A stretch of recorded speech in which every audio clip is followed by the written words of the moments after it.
আসসালামু আলাইকুম আরহামতুল্লাহ।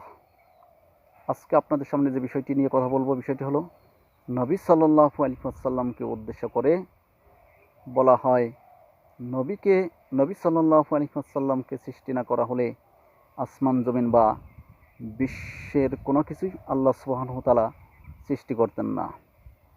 এই ব্যাপারে কিছু কথা বলবো। নবী সাল্লাল্লাহু আলাইহি ওয়াসাল্লামকে সৃষ্টি না করলে আসমান জমিন বা বিশ্ব কোনো কিছুই আল্লাহ সুবহানাহু ওয়া তাআলা সৃষ্টি করতেন না, এই কথাটা বানোয়াট, জাল, মিথ্যে। তার প্রমাণ ডক্টর আবদুল্লাহ জাহাঙ্গীর, হানাফি মাযহাবের এক বড় আলেম, তার নিজের কিতাবেই তিনি উল্লেখ করেছেন। কিতাবের নাম হাদিসের নামে জালিয়াতি, পৃষ্ঠা ৩০৪।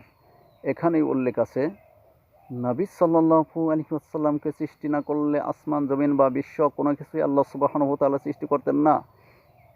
এই বাক্যটা বা এই হাদিসটা জাল, তিনি তার কিতাবে উল্লেখ করেছেন। একজন হানাফি মাযহাবের বড় আলেম, নাম ডক্টর আবদুল্লাহ জাহাঙ্গীর, কিতাবটির নাম হাদিসের নামে জালিয়াতি, পৃষ্ঠা ৩০৪।